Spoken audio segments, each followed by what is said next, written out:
Kita akan memuji nama Tuhan dengan menyanyikan lagu Kami Puji dengan Riang. Mari adik-adik semua bisa menyanyikan lagu ini bersama-sama ya. Kami puji dengan riang karena Tuhan begitu baik. Tuhan memberikan hari yang baru untuk kita semua. Mari kita menyanyikannya bersama-sama.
Ya adik-adik, kita memuji nama Tuhan karena Tuhan begitu baik.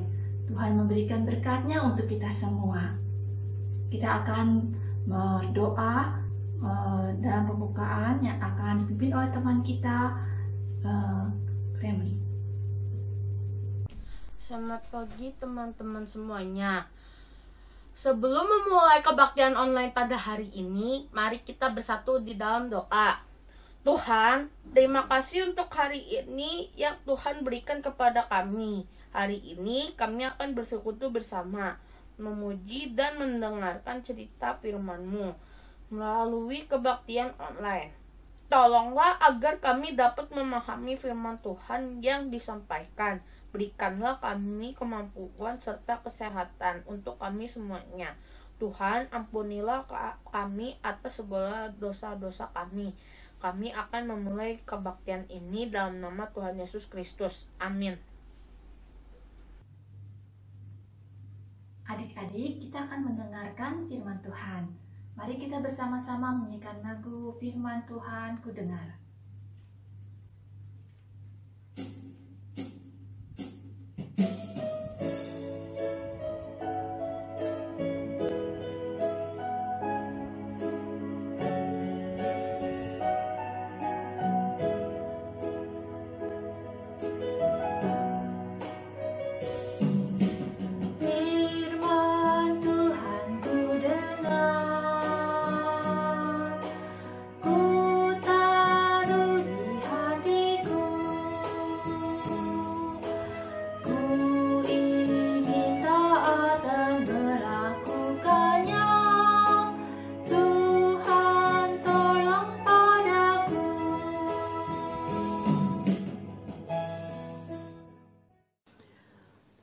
Selamat pagi adik-adik, tiba saatnya kita bersama-sama akan membaca Alkitab dan merenungkan firman Tuhan.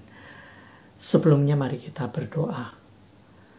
Bapa kami yang ada di dalam surga, pagi hari ini kami anak-anak-Mu dan hamba-Mu akan membaca Alkitab, merenungkan firman Tuhan. Kami berdoa supaya Roh Kudus Tuhan yang sudah memberikan Alkitab itu kepada kami, kiranya Roh Kudus Tuhan sendiri yang juga memberikan pemahaman kepada kami, pengertian, supaya kami mengerti apa yang Tuhan kehendaki kami mengerti. Dan Roh Kudus Tuhan memberikan kami dorongan, kerinduan untuk melakukan di dalam kehidupan kami setiap hari. Kami berdoa di dalam nama Tuhan kami Yesus Kristus. Amin. Adik-adik, pada bulan Juli tahun 2020 yang lalu, Pak Yohanes terkena COVID-19. Pak Yohanes harus dirawat di rumah sakit beberapa hari.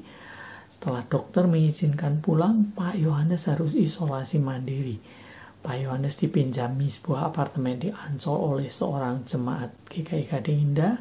Sementara istri Pak Yohanes kan juga menemani Pak Yohanes rumah sakit harus isolasi mandiri di sebuah apartemen di Pulau Mas. Dipinjami juga oleh salah satu jemaat GKI Gading Indah. Sementara anak-anak Pak Yohanes tinggal di rumah. Jadi kami sementara berpisah.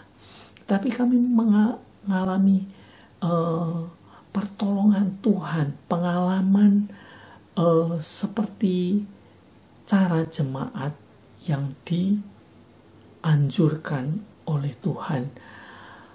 Kami merasa diperhatikan oleh teman-teman guru sekolah minggu, oleh beberapa jemaat GKI Gading Indah, seksi pelawatan yang mengirimkan makanan setiap hari, juga memberikan perhatian dan kebutuhan kami. Adik-adik, itu yang dikisahkan di dalam Kisah Para Rasul 4 ayat 32 sampai 37. Judul perikop ini adalah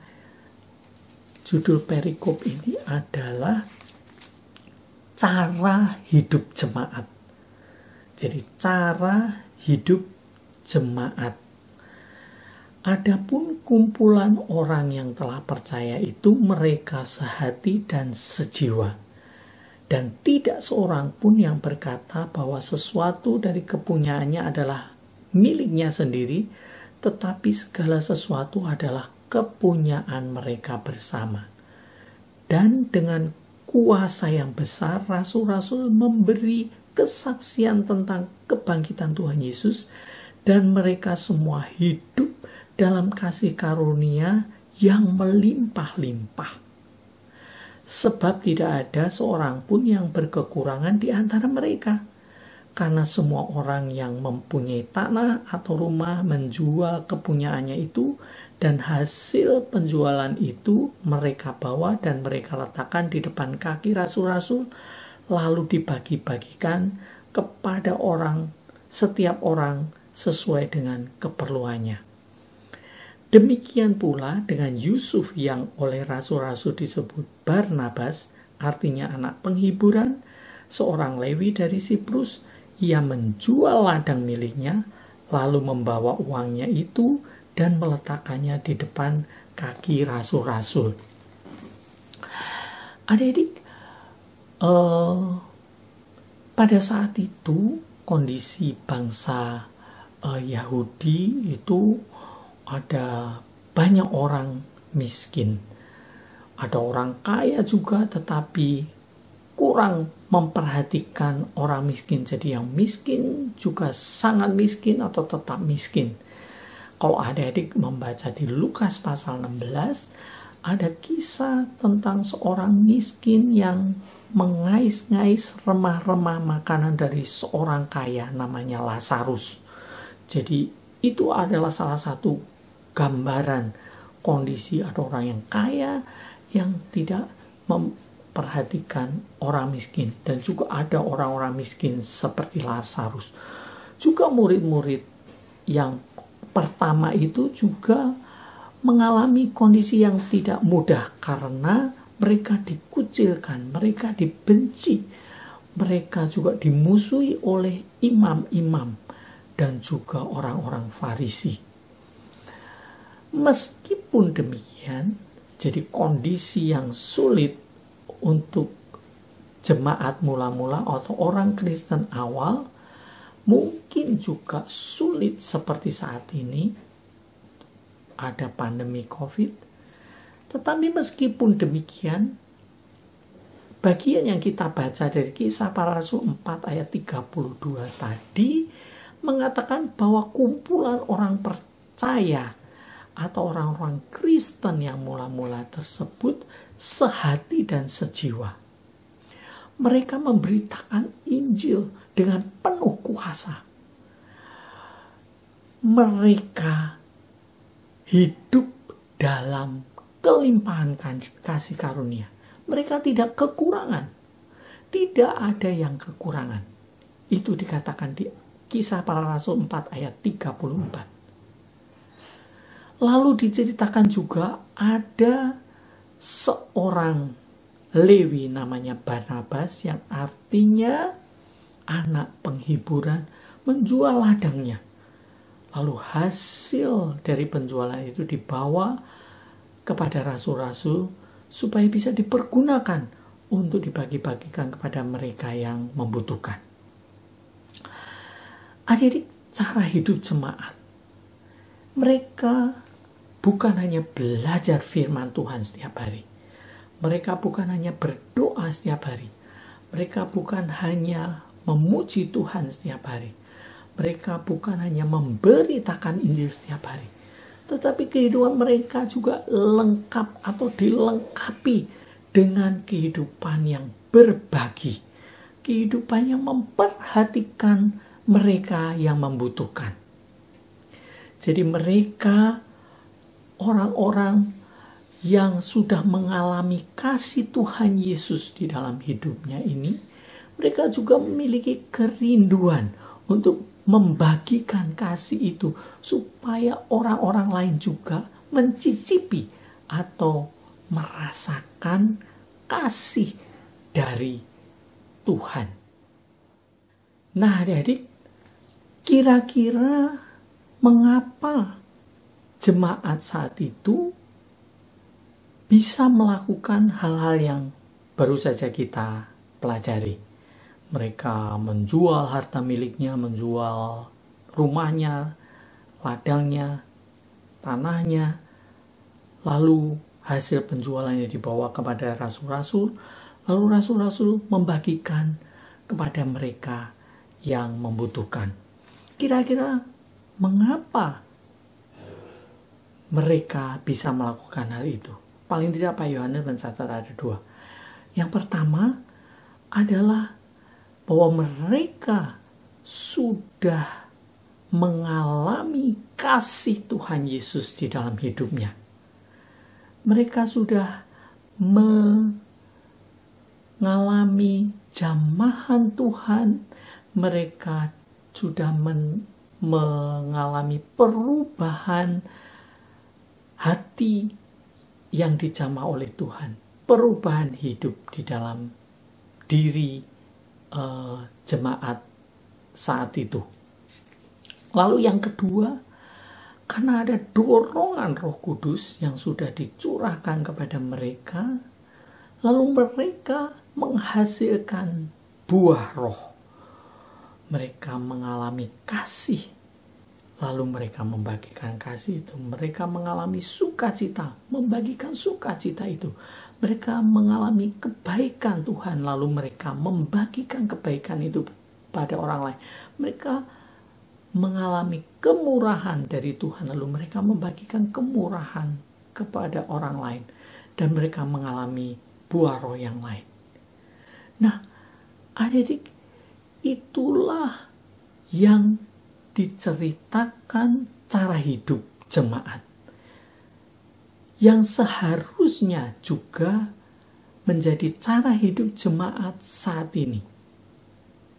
Memperhatikan, mempedulikan mereka yang membutuhkan. Seperti yang pernah Pak Yohanes alami ketika Pak Yohanes sakit. Nah, adik-adik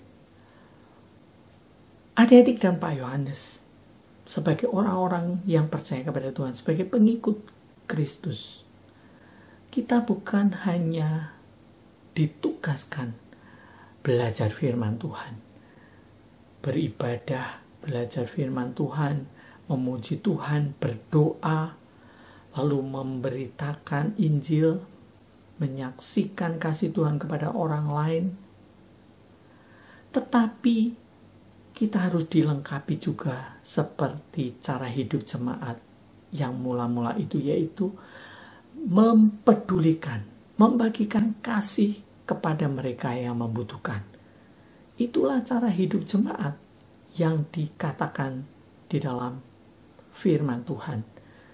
Lalu adik-adik akan bertanya, kalau saya masih kecil, apa yang bisa dilakukan? belum bisa bekerja, belum menghasilkan uang, begitu ya adik-adik. Adik-adik bisa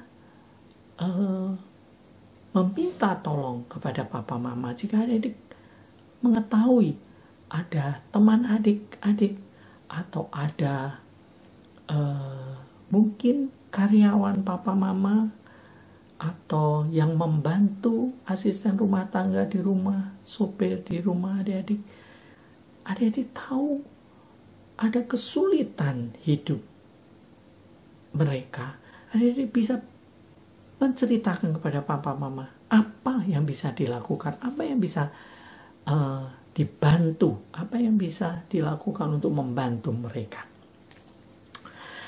Adik-adik, bila kita, Pak Yohanes dan adik-adik, bisa melakukan apa yang dilakukan oleh jemaat, cara hidup jemaat yang diceritakan di dalam Kisah Rasul 4 ayat 32 sampai 37, maka kita bisa membagikan kasih yang kita alami itu kepada orang lain, sehingga orang lain merasakan kasih Tuhan lewat hidup kita.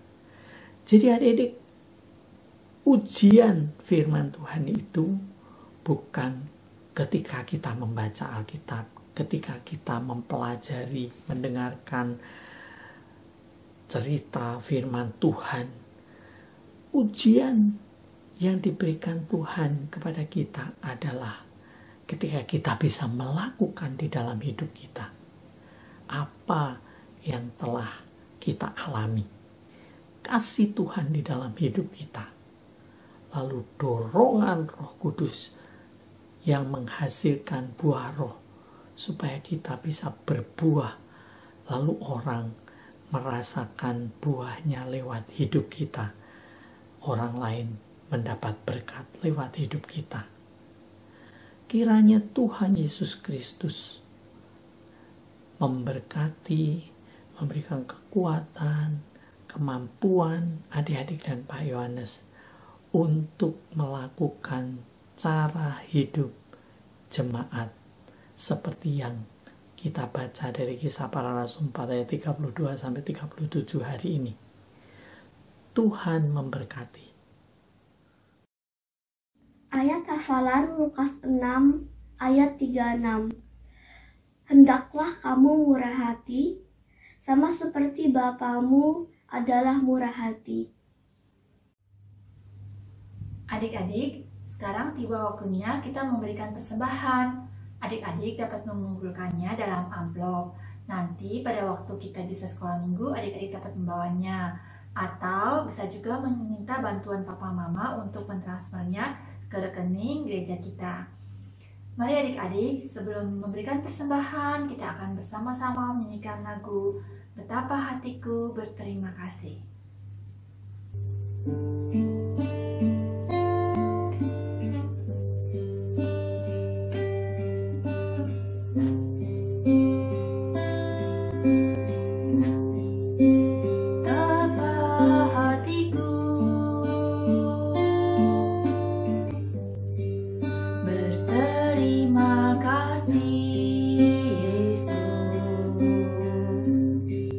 Kau mengasihiku.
berdoa. Tuhan Yesus, terima kasih Tuhan, kami sudah mengikuti ibadah online ini. Saat ini kami memberi persembahan kami. Berkatilah agar berguna untuk gereja kita dan sesama. Dalam nama anakmu yang tunggal, Tuhan Yesus, kami berdoa. Amin. Adik-adik, kita akan mengakhiri sekolah minggu kita. Mari kita bersama-sama berdoa. Tuhan Yesus, terima kasih Tuhan telah pimpin sekolah minggu kami ini dari permulaan sampai akhirnya. Tuhan, terima kasih untuk firman Tuhan yang Tuhan sampaikan. Terima kasih ya Tuhan untuk segala berkat Tuhan yang Kau limpahkan dalam hidup kami, yang begitu banyak sekali ya Tuhan. Dan Tuhan, kami juga mau membagikannya bagi orang-orang di sekitar kami. Tuhan, biarlah kami boleh menjadi anak-anak Tuhan yang suka berbagi dan memuliakan nama Tuhan. Kami mohon Tuhan memberikan kepada kami kekuatan dan kesehatan dan perlindungan sepanjang minggu ini. Dan minggu depan kami boleh bersama-sama berkumpul kembali dalam sekolah minggu online ini. Terima kasih ya Tuhan. Ampunilah segala dosa dan kelemahan kami. Di dalam nama Tuhan Yesus kami berdoa dan mengucap syukur. Bapa, terima kasih. Bapa, terima kasih.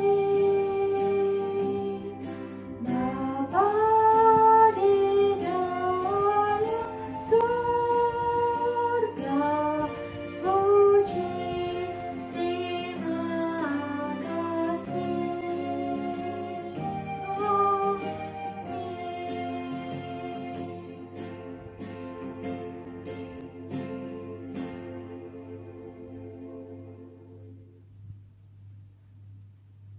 Selamat hari Minggu adik-adik. Happy Sunday. God bless you.